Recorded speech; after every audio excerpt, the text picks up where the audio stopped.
So I'd like to introduce our second speaker. Dr. Tamar Kushnir is an associate professor in the Department of Human Development and the director of Early Childhood Cognition Laboratory at Cornell University. She received her master's in statistics and a PhD in cognitive psychology from the University of California, Berkeley, and then did a postdoc. Then she was a postdoctoral fellow at the University of Michigan. She's also currently an associate editor for the journal Child Development. Dr. Kushnir's research examines the mechanisms of learning in young children with a focus on social learning.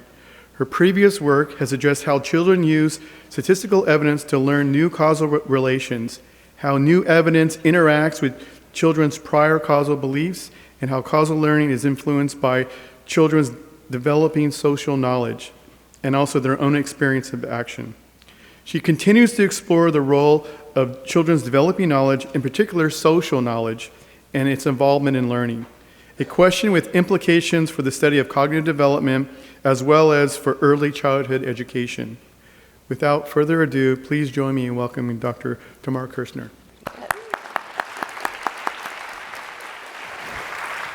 Thank you very much. I'm very excited to be here for various reasons, not the least of which is that Jessica, Dr. Somerville, has been a big sister to me in my career and an inspiration to a lot of the work that you'll see here. Also, I went to middle school in Seattle. And I'm always happy to come back. I think growing up in the midst of large mountains makes you feel small and insignificant in just the right sorts of ways. So I'm here to kind of take the next step in children's development and talk to you about the preschool years. It's my favorite age to study. I have done some work from age 2 to age 5 is usually my sweet spot. And one of the reasons I love this age is because of how competent children start to become. Infants are held and carried and moved around a lot by adults in various ways. And so therefore you can see in infancy how important social information is. But I think social information takes on a whole new role when you have an active child who's competent motorically, linguistically, and beginning to be competent intellectually. And social information at this age just takes a different meaning for children. It doesn't become any less important. And so I'm basically here to follow up on this idea of children being active and adaptive social learners, but what does this mean in these years, in this age? So to start us off, I'd like to think with you a little bit about what our assumptions are about preschoolers. Many of us, when I was thinking about, okay, well, what do people come in, what's the preconception? If you've had kids of your own and you remember them at this age, if you worked with kids of this age, if you have grandchildren of this age, these are the sorts of buzzwords that we hear in our culture about this age, and a lot of them ring true to a lot of us. So one of them you might recognize from my early years studying at UC Berkeley is famously coined by my graduate advisor, is the child scientist, right? This is the following from the tradition of Jean Piaget, who started off telling us that children were learning about the world actively, and they were little explorers. A lot of us have in work with this age have seen this in action in the laboratory and in life. So children are little scientists. They're exploring. They're learning through play. They're curious. Preschool classrooms, early childhood education is set up with an enormous amount of free choice. We love classrooms where there's stations and kids can kind of choose where they go. This seems to be a high quality preschool, sort of take that on. Learning by doing, experiential learning for some of you, and active learning. So you get the picture from the way that we talk about children at this age, that they're these sort of explorers of the world, intrepidly, boldly going out into it and trying everything out on their own. But you also get this picture that they're very, very solitary from this. So where are the adults in this picture, right? On the other hand, anyone who's tried to raise a child, it's getting a whole other message about this age. So this is my age of play at this age. For parents and educators, the preschool years differently from infancy, is also known as the age of socialization, where we start to teach them things like good manners and rules explicitly, compliance with norms, morality, etc. Because we're trying to raise kids who can be real active participants in our culture. So the buzzwords that are associated with this for a lot of us are be careful what you do, because you serve as a role model for your kids. Everything you do, a child will imitate, right? They're precocious imitators. In fact, some of you may have even heard that children over-imitate. They copy everything, sort of even the things that don't make sense to copy. We've also, of course, we can't talk about this socialization age without talking about the bonds that we have with our children.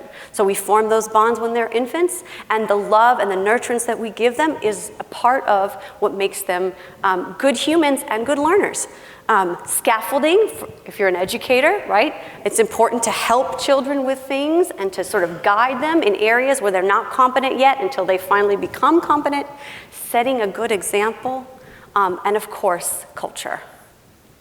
So the question for me, motivating a lot of the work that you'll see today, is this two learning mechanisms, or is there some way to unify these together? So I don't even have to sell this to you so much, because Jessica already did a very good job of that. But you do get the picture that there's these two streams. There's the playful, active, solitary child, and there's the child who's watching us, and we're their role models, and they're being socialized into our culture. And I am a generalist about learning also. I believe that we can examine learning mechanisms, we can examine and find single principles for what the learning mechanisms are in childhood. And I'd like to convince you today that actually there aren't two streams, there aren't two children here, it's not Jekyll and Hyde. It is one child, and this child is both active and social simultaneously. So the main take home from today is that children of this age are active social learners, much like the infants that we saw. But what that means in the preschool years actually is, and here's my little picture for that, is you can think of a preschool child as having a set of cognitive tools that serve as a filter. And through this filter, the social information comes, and the child can use these cognitive tools to weed out certain kinds of social information and rule in other kinds of social information, depending on the learning problem and the task that they face, and depending also on the quality of evidence that social information provides for them for their learning. And so with this in mind, I'm going to sort of arrange this talk around three streams of social information that we know about. The first one, maybe the most canonical example of social learning, is imitation. And I'd like to dispel the myth that children at this age just imitate everything they see. I'd like to instead suggest that they're very active and discerning in filtering through social information in their imitation, imitating some things and not others, and imitating in different ways and in different contexts. Another one is, we can't talk about this age without talking about language development. This is the age where you see children starting to form not just complete sentences, but complete ideas and communication through language. And so, again, I'd like to dispel another myth here, which is that children just believe everything they're told, that they're wholly credulous. You can get them to believe things that aren't true, but only if you set up your communication in a way that passes their cognitive filters. And then finally, I'd like to talk a little bit about, I'm glad that you mentioned this, because a stream of social information that we sort of usually avoid. We usually talk about what children see, what children hear, and I'd like to talk a little bit about what happens when children are doing things with you together, collaboration, or doing things with even each other together. My talk is designed to not have too much to do with methodology throughout. I would like to give you the messages, and I'll describe the studies as I go, but hopefully in enough detail that you get a sense of them, but that we don't lose the big picture. But I will talk a little bit about the general methodological approach that we take in my lab in order to study these things. As was mentioned, I got my start studying causal learning and causal reasoning at this age. The age of play and causality is a big part of what children are exploring. And so we have all of these methods that are really a bunch of toys and tools and neat little objects that have all kinds of interesting causal effects. And we use them in our social learning studies because they are actually the kind of things that children at this age can usually explore on their own and find out a lot about without any social information. So the approach has been to give them these objects that they could very well figure out on their own, provide them with a rich social context in which to explore these objects, and see what, if anything, that addition of social information does to their play and to their exploration. I'll talk a little bit more about some of the specifics. That one with the blue cube one looks a little mysterious right now. I'll show you what that thing does. But essentially, that's the general methodological approach. And the objects are a little different each time, and you can see that the kids have a great time. They're a lot of fun, and they also have a great time with the social demonstrations as well. Okay, so we'll start with imitation. What is it? The pictures here are meant to show you the range of things, and certainly it's not limited to that children will imitate. And one thing to notice about imitation and to sort of keep in mind as you look at the studies is that children will imitate for many different reasons, and not all imitation looks exactly the same. Some imitation is very instrumental. It involves learning about objects and physical things in the world and using sort of what adults do as a way to model that. We saw that really beautifully with those studies on persistence, adult pulling a toy to pull it across the table, and the infant can try to pull the toy. So there's a real instrumental goal there of getting something done in the world. And other forms of imitation, like this Lady in the Tramp style example up top here, no one is going to claim that this is how you want to teach your kid to eat pasta. This is pure and total fun, right? And you can see the social nature of it. You can see how the reason they're doing this together it's an act of love, it's an act of social affiliation, an act of bonding with your caregiver in this instance. And some other kinds of imitation involve learning things like cultural norms and the sort of the ways that we are supposed to act in the world. So cognitive flexibility seems to be a key thing if you're going to be learning that imitation may have very different goals. So just to simplify the picture, think about instrumental goals on one hand and a continuum all the way up to the most social, just pure bonding kind of goals on the other hand, and think about the child as having to use their filters to try to figure out what kind of a goal they're supposed to be sort of paying attention to. And just to show you that kids, even at the very youngest end of the preschool year, so even at 24 to 30 months, are already being very flexible and adaptive about figuring out what the goal is. Here's just a little demonstration from one of our studies. This is actually a method taken from another childhood cognition laboratory that we've adapted to our purposes. And you'll basically see it. It should be easy to explain itself. Watch me. Ba, ba, ba, ba, ba, ba. Now, your turn. Okay. What's Mommy? Okay.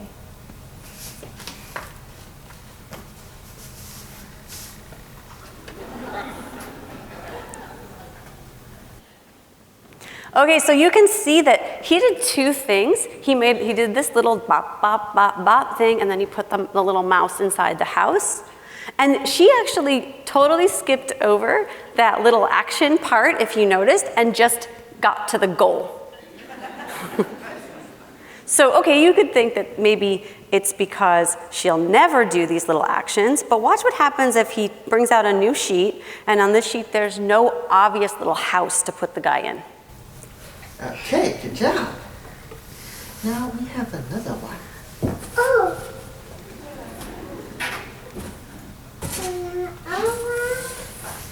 Here, watch me.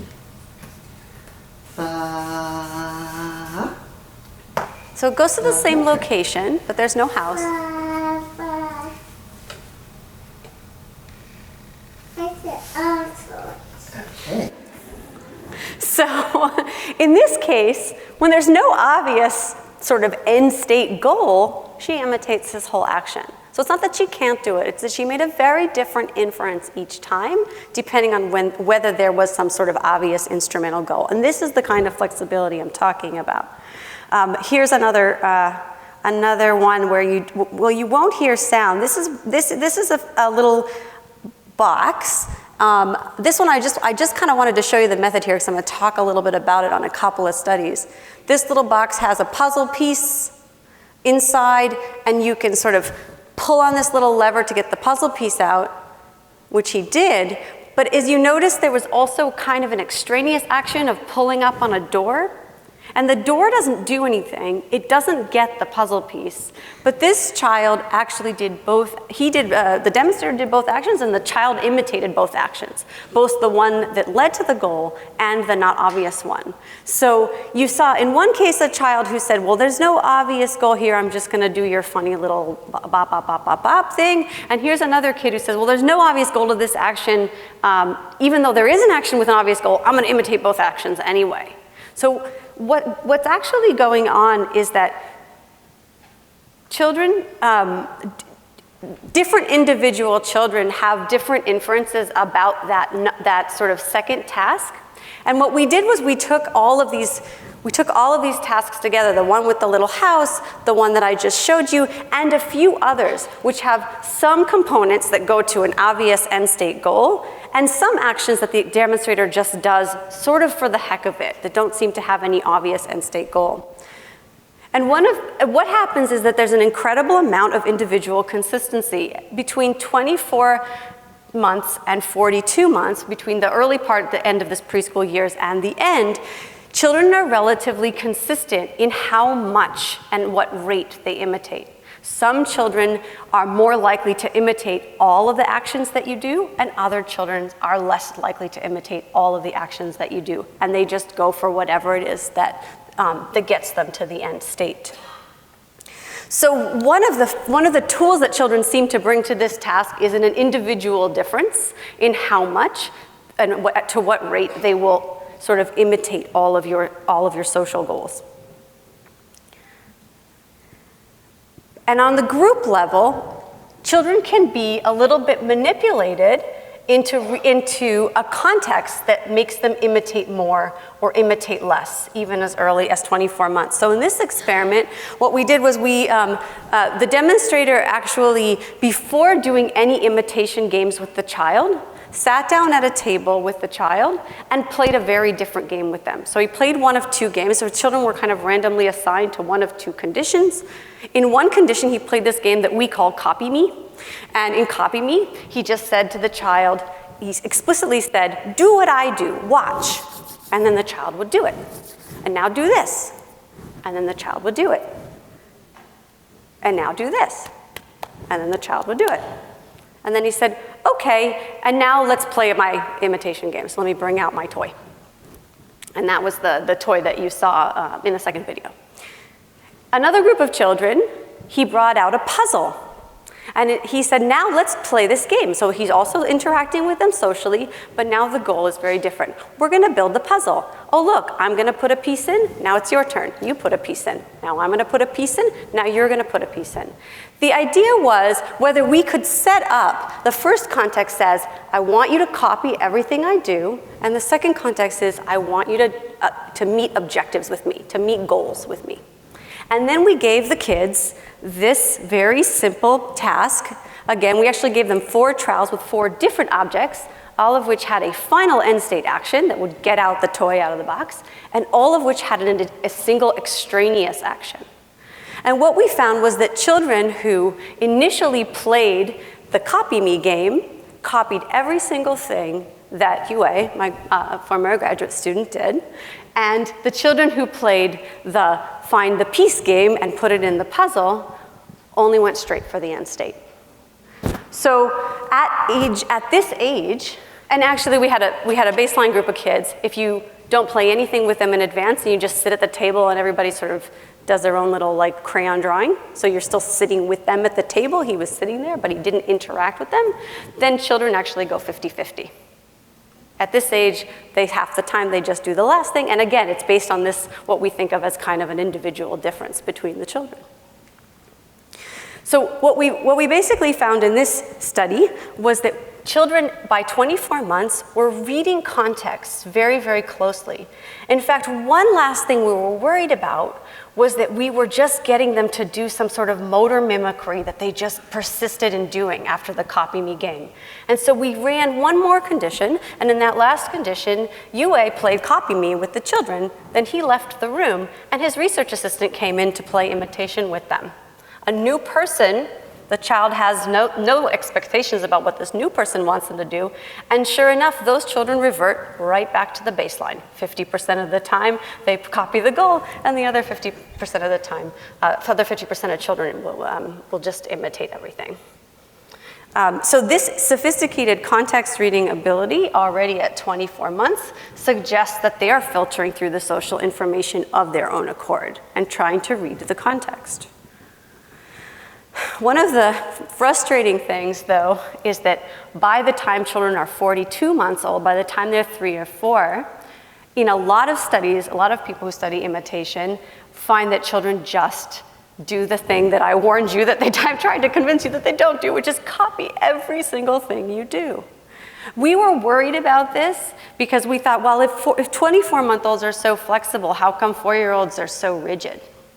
And so we actually ran the study, our individual differences study longitudinally, and we got data from the same kids at 24 and 30 months, and then every 6 months thereafter until they were 36 and 42 months old. And we wanted to see if there was just an increase with social experience that was linear, so as they got older, they imitated more to that point where they imitate everything, or whether we would find anything else. We didn't actually find a linear increase. We found a very strange developmental jump right around the second half of the second year of life. So between 30 and 36 months old, children moved from being sort of variable and individually different and very contextually flexible, just like I showed you, to wanting to copy a lot more of everything that you do. What's going on during this developmental change is that this age difference corresponds to a change, we think, in their normative cognition, in their interest in norms. So this is actually just speculative, but I feel strongly that I should share it, especially if some of you are parents, which is that there seems to be a receptivity to normative learning in 3 and 4-year-olds that isn't quite there in the terrible 2s. So hopefully this actually makes intuitive sense to some of you. And that's actually an age where you see a lot more overcopying. So that's my summary of imitation, is that the filter that children have is an ability to read context, and that means that their imitation is not wholesale all the time, it's variable, it's flexible, and it's sensitive to social cues and social contexts, and it does change, and the reasons for imitation change as children get older through the preschool years. So it evolves with experience.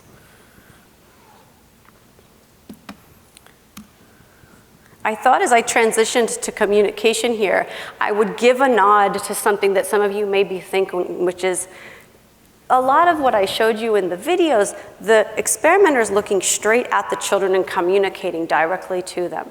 But we know from being busy parents in the house where a child is sort of following us around and imitating everything that we do, that we're not always looking directly at them when they're imitating us. So I don't want to leave you with this idea that children only imitate when you're explicitly teaching them things, right?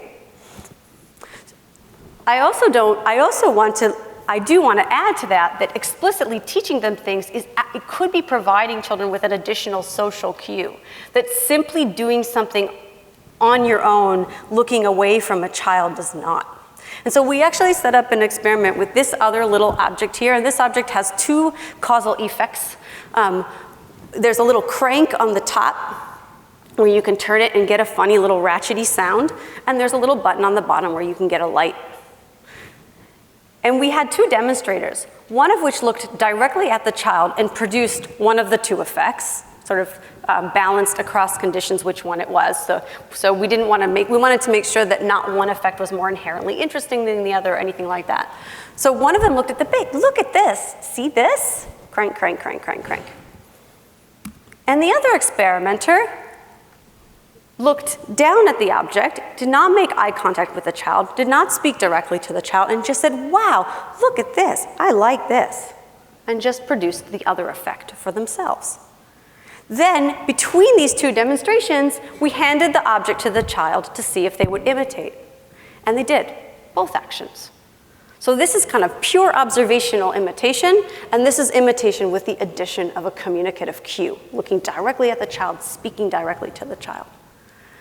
So they learned what each effect did, they imitated what each effect did, and then again, these 2 people left the room, and we did something called the show and tell test. In the show and tell test, this new person comes in, the child is sitting at the table, the object is right in front of them, and she says, oh, what does this do? Can you show me? And then we just looked at 30 seconds of the child's behavior to see what the child did. In this condition, children overwhelmingly demonstrated for this brand new person in the show and tell game the one action that was shown to them with the communicative cue. So for this kid, this is the action, they demonstrated only the crank and the sound. The modal response, in fact, a lot of the kids for 30 whole seconds only did that action. So we checked to make sure they could do both actions, that they imitated both actions initially, but when they were transmitting to some new person, they only did the one thing. Now, I did tell you that one of the things that happens during the preschool years is that, these are young preschoolers, they're 24 months and 30 months old. One of the things that starts to happen is an interest in norms. And in this study, not only an interest in norms, but active transmission of a single action, suggesting that the children were actually saying, oh, this thing does, in a normative sense, or is supposed to do this one thing. I know it does 2 things, but since I was shown this directly, this is the one I'm supposed to show. And I think this is kind of the beginnings of not just cultural learning, but active cultural participation on the part of children. So that's combined imitation and communication together. I'm now going to talk about linguistic communication a little bit more. Okay, so there's many things about the world that we can only learn through language among them. If you don't speak to children, they won't learn language. It's just this plain and simple. But there's also a lot of non-obvious facts about the world, like rain comes from clouds or something like that children are very interested in, and that you can only they could never actually touch a cloud, although they do in Ithaca touch clouds all the time, and probably in Seattle too. But things that we tell them. And so they do have to get a lot from believing us. And for those of you who are interested in things like the origins of religious thinking, or even why children believe in Santa Claus, this sort of hits home. So of course, I do want to dispel the myth that children are just wholly credulous, that they'll believe every single thing you tell them. And I can do that pretty easily because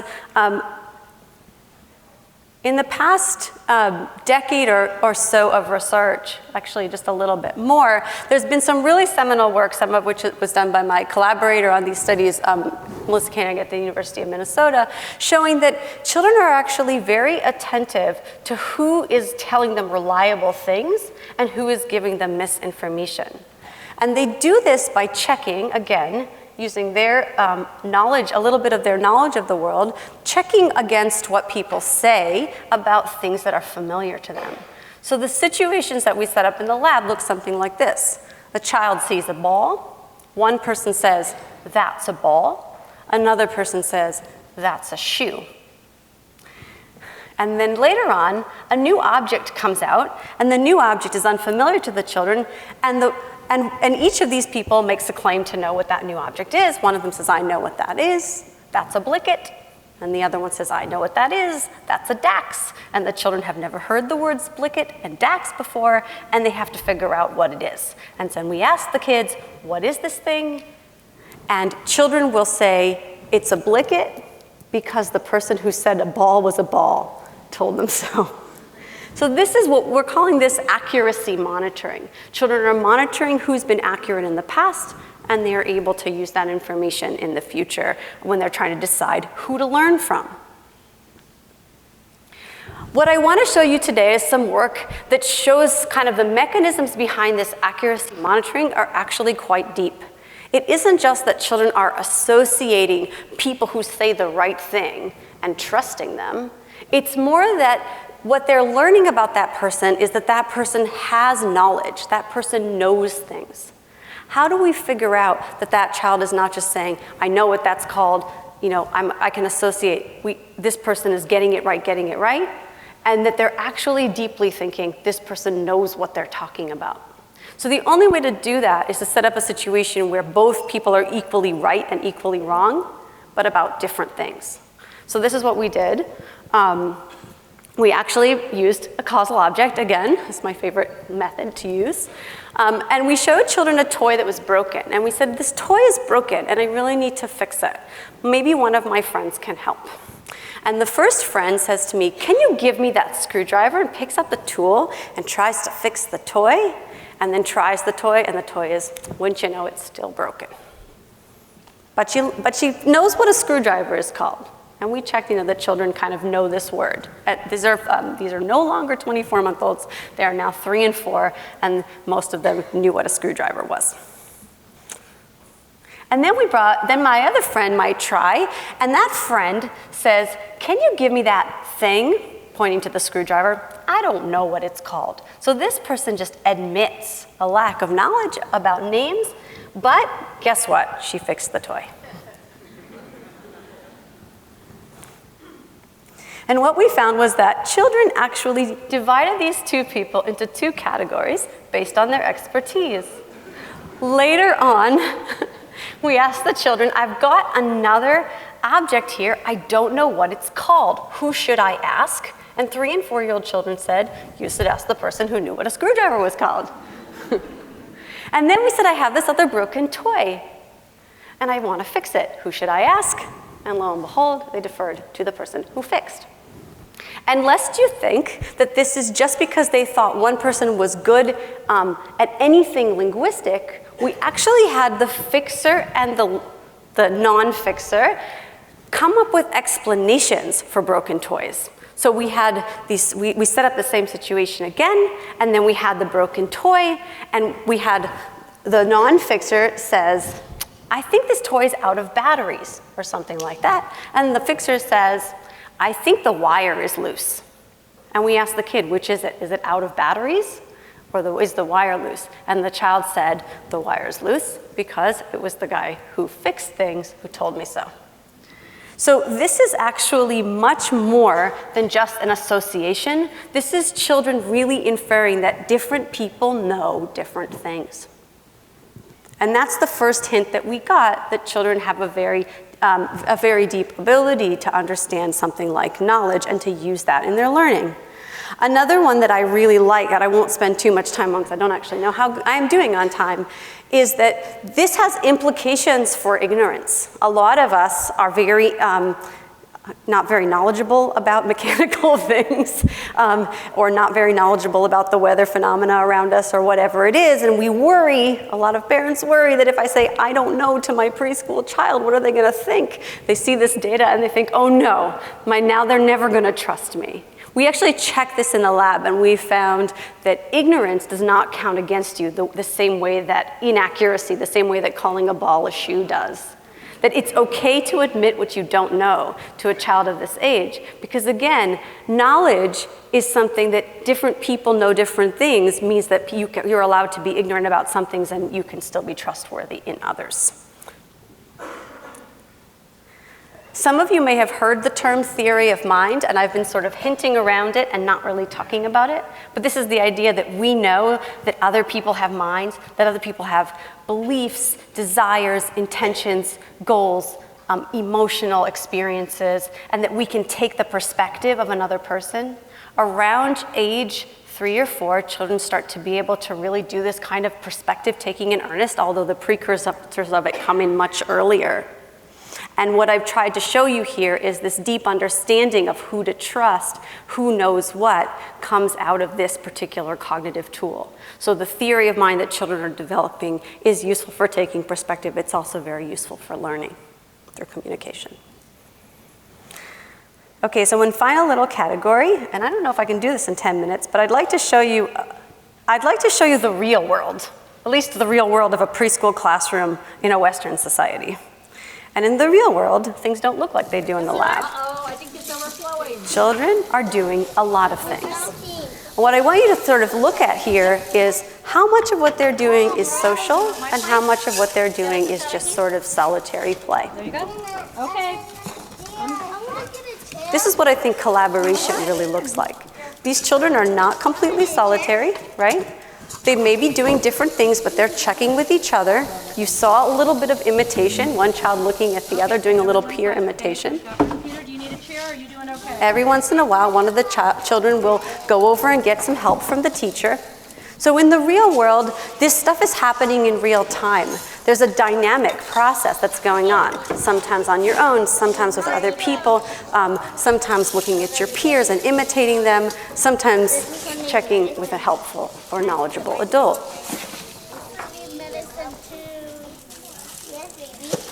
The active learning child is making constant decisions over what to do. And so we've looked at this a little bit in the lab, and I'm just going to call them trade-offs for now, although some of you may have heard fancier terms for this, like explore, exploit. This first trade-off is who to ask for help and when to ask for help.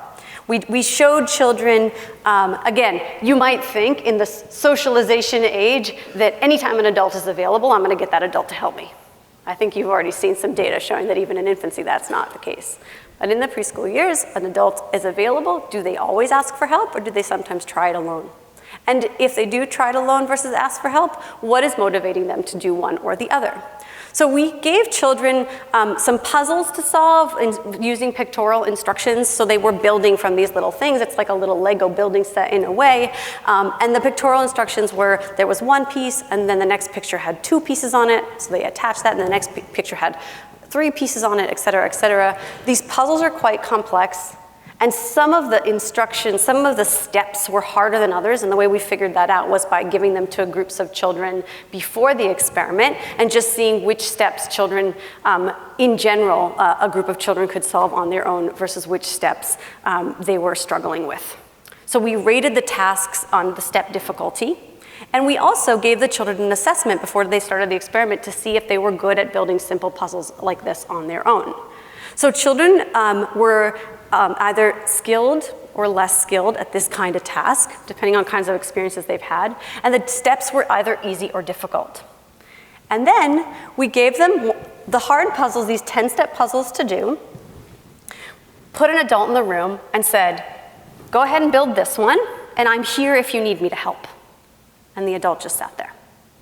And then we coded whether children were asking for help at each step and what kind of help they asked for, all the way from the sort of low-level help of, does this look like the picture, just sort of checking, to more high-level help like, can you do this for me?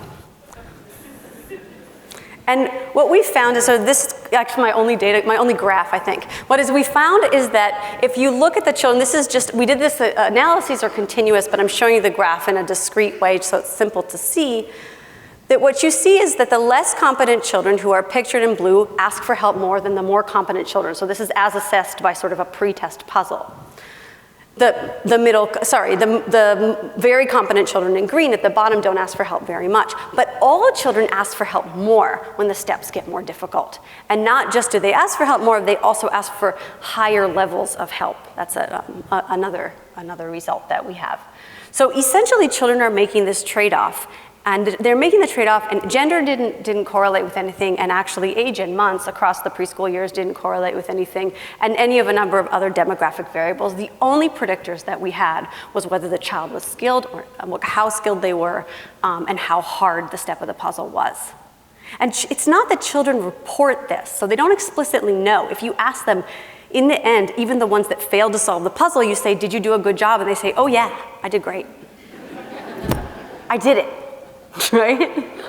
So they can't report that they're doing this. This is all tacit knowledge, this kind of trade-off that they're making. And here's one last one. That's good. I think I am going to get through all of this stuff. Another interesting trade-off you might want to look at has to do with communication. All right, so that one had to do more with asking for help, and this one is more about communication. Children were shown on an iPad, they saw this video of a guy who made claims about this strange, funny causal object called a blicket. Let me just show you a little bit of what the kids saw. Go. Look, Zorg, here are some blickets. Wow, look at those blickets. I know something about blickets. Blickets make the machine go. So he claims to know that blickets make the machine go. What does that mean to you? So here's some blickets up there. If I said to you, blickets make the machine go, there's 10 blickets up there. How many blickets do you think will actually make the machine go? Probably something like 10, right? Maybe 9, who knows? Maybe if you're one of those people that thinks there's always a broken blicket in the bunch. But then we allowed children to see for themselves that not that many of them actually made the machine go. Yes, blickets make the machine go. Let me show you. He sounds really confident, too. All right, he got one right.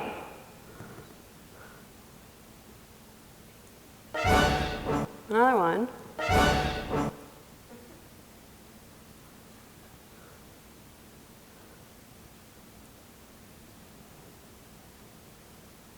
This is what it was like to get our AV equipment set up today. See? Blickets make the machine go.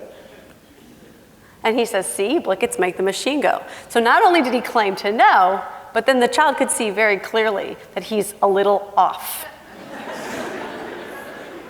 We actually thought that children, so this is the question here, right? When you're given an array, and then later on we found a neat method of asking the kids how many blickets make the machine go, is just point to the ones. And so we did a memory check, and you point to the ones you saw, and then we gave them a new array, and we said, okay, here's some new blickets that you've never seen before. Point to the ones that you think will make it go. And there's a lot of things they could do, right? They could point to them all, because he said blickets make the machine go, so you could point to all of them. There were a few kids who did that. They could point to exactly 3 of them, which is what they saw, but they did something kind of funny. They pointed to about 4 or 5 of them at a very reliable rate. So they actually integrated, and this is how it's nice, it comes all together, the social information, the language that they heard, blickets make the machine go, from this very confident guy, and what they saw. And it was a very nice function of both. So in this particular kind of trade-off, children are actually doing not either or, but rather something more like an integration. Believe it or not, I'm actually pretty much done. I wanted to just remind you again of the age of play and age of socialization, of the unique characteristics of the preschool years, and remind you that there's a way to think about both of these children as really one child who's very attuned to social information, but is reading it through filters, through their own cognitive tools. Things like being able to read context, their theory of mind, and increasingly across this age range, they're developing knowledge and skills. And I thought that just at the very end, I would remind you of the lessons that Jessica started you out with in infancy, and just help you notice the parallels between the things that she's saying and the things that you saw me talk about. Emphasizing active participation, focusing on norms and values and your actions and words transmit, generating expectations that consider your child's abilities. I also want to point to a little bit of the difference between her message and mine. In the world of infants, there's a lot of proactive parenting that's going on. Here's what you can do as a parent to encourage your infant. In the preschool years, in the age of play and exploration, I think I want to leave you with a thought that it's more about paying attention and watching what they do. They will come to you for help. They will discern the kinds of information that you're giving them, and you can be a little bit more hands-off while still being incredibly socially engaged. So the superhero child is also a child who learns to love the people around them and be in relation to them. And what's coming next after age 4 is another age, an age of a developing sense of self. And hopefully what I've talked to you about shows you that the sort of 2 key ingredients to a self, being autonomous, being active, being exploratory, and also being incredibly social, are in balance already before they enter the school age years. And that's it. And I want to thank did I do it? I think I did it.